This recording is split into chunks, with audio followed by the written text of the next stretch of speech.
In the chronicles of human greatness, there are names that rise above sport, beyond borders, and beyond time.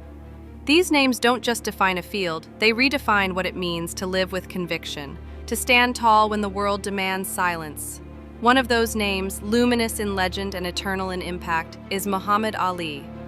Born Cassius Marcellus Clay Jr. on January 17, 1942 in Louisville, Kentucky, he would grow into a symbol of raw courage, defiant truth, and boundless spirit.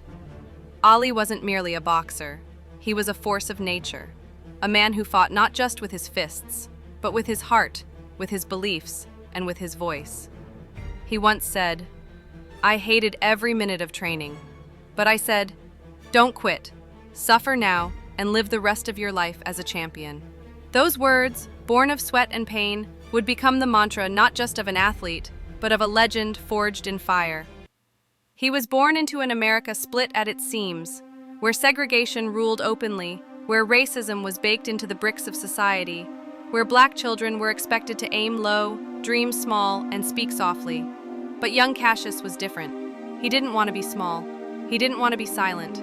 At 12 years old, when his red bicycle was stolen, he stormed into a police officer's boxing gym, burning with rage and determination. "I'm gonna whoop whoever took my bike," he shouted. That officer, Joe Martin, looked into the boy's eyes and saw more than just anger. He saw fire. He saw potential. That moment, filled with fury and fate, marked the beginning of a transformation that would shake the world.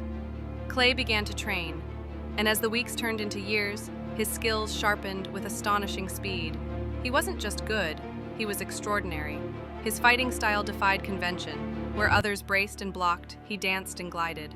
His legs moved like poetry, his hands like thunder. He was fast, flamboyant, and fearless. Float like a butterfly, sting like a bee, he boasted, and he did. At 18, he traveled to Rome for the 1960 Olympics and returned a gold medalist. He was triumphant, proud, and full of promise. But upon returning home to America, he faced the same walls of prejudice and exclusion. The gold around his neck didn't stop waiters from refusing him service. It didn't erase the signs of whites only he still had to walk past. Legend says he threw his medal into the Ohio River in despair. Whether that story is fact or folklore, its message was unmistakable. Even victory couldn't purchase equality. Still, Clay pressed forward. With every fight, he climbed. With every press conference, he elevated boxing to spectacle. He rhymed, he boasted, he made the world pay attention. "It's hard to be humble when you're as great as I am," he'd say. Not just as bravado, but as prophecy. And in 1964, at just 22, he stood toe-to-toe with Sonny Liston, the feared heavyweight champion of the world. Many thought Clay wouldn't last a single round, but he shocked the world. Dancing, dodging, taunting. He overwhelmed Liston with speed and confidence. By the 7th round, Liston quit on his stool. Clay had done the unthinkable, and with a roar he announced to the cameras, "I shook up the world. I'm the greatest." But the real shock came days later. Cassius Clay announced he had joined the Nation of Islam. He had a new name, Muhammad Ali. For him, it was not just about faith, it was about ownership of identity. "Cassius Clay was my slave name," he said. "I didn't choose it and I don't want it." Many Americans were outraged. Sports writers refused to use his new name. Critics called him arrogant and un-American. But Ali stood firm. He was not just fighting for titles. He was fighting for his soul, for his dignity, for the dignity of all people who had been told to forget who they were. Then came the draft. In 1967, during the height of the Vietnam War, Ali was called to serve, but he refused. "I ain't got no quarrel with them Viet Cong. No Viet Cong ever called me," he declared. That sentence reverberated through every corner of the nation. He was stripped of his heavyweight title, banned from boxing for more than 3 years, and sentenced to 5 years in prison, a sentence later overturned. He lost the prime years of his career, but he never flinched. "I would rather stand with God and lose everything," he said, "than stand with the devil and gain the whole world." He became not just an athlete, but a conscience for the world. A warrior of principle, not profit. When he returned to the ring in 1970, he was slower. Time had taken some of the sharpness from his step. But what he lost in speed, he gained in wisdom and will. In 1971, he fought Joe Frazier in what was called the fight of the century. It was brutal, beautiful, and unforgettable. Ali lost that night, but he didn't crumble. He knew the war was greater than any one battle.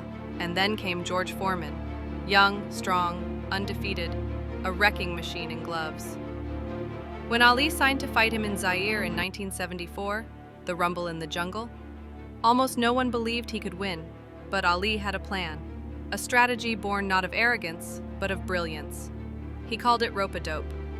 For round after round, he let Foreman punch and punch and punch, expending all his fury while Ali leaned on the ropes, absorbing and calculating. Then, in the 8th round, Ali struck. A flurry of punches, a clean right hand. Foreman hit the canvas. The stadium in Zaire erupted. Ali had reclaimed his title, reclaimed his throne, and done it in Africa, on the continent of his ancestors, in front of the world. He wasn't just a champion again, he was a king. But even kings must face time. Ali continued to fight, to defend, to rise and fall. He battled Joe Frazier again, most memorably in the Thrilla in Manila, a fight so intense, so punishing, it nearly destroyed both men. But eventually, even the greatest must rest their fists. In 1981, after 2 decades in the ring, Muhammad Ali retired. But his greatest battle was just beginning. In 1984, he was diagnosed with Parkinson's disease, a cruel, relentless condition that slowly robbed him of his speech and motor control. The man whose words had once shaken nations now spoke with soft tremors. His body, once swift as wind, now moved with careful slowness, but his spirit, that unbreakable core, remained untamed. In 1996, he stood on the global stage once again, lighting the Olympic torch in Atlanta. It was a moment that brought the world to tears, not in pity, but in awe.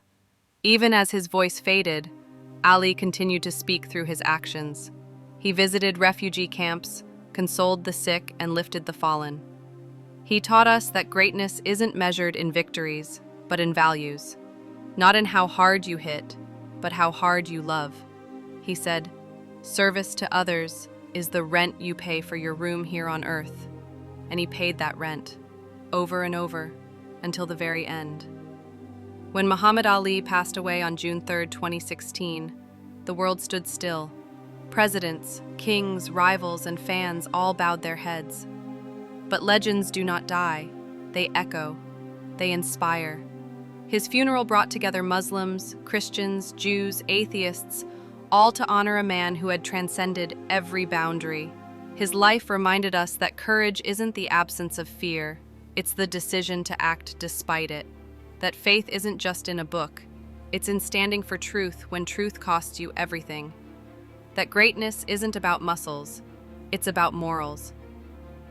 He taught us to dream louder, to fight for what's right, even when it's unpopular. He taught us that being different is not weakness, it is your strength. He said, impossible is just a big word thrown around by small men. And every time life throws doubt at us, every time we feel cornered by circumstances, may we remember the man who stood alone in a storm of criticism, who danced with giants and still had the courage to smile. The man who showed us that a fighter can be gentle, that a warrior can be kind, that a loud mouth can carry the deepest truths. Muhammad Ali's story is not just about boxing, it's about transformation. It's about what it means to live with conviction, to suffer for your beliefs, and to rise from every fall with more love than bitterness. He was more than a champion, he was a teacher, a prophet in gloves, a man who lit up the world with his fire, and who now lights up our hearts with his memory.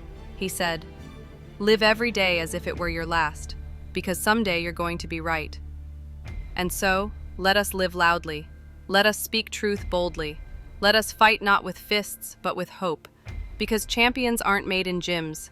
They are forged in the invisible places, in moments of pain, in acts of defiance,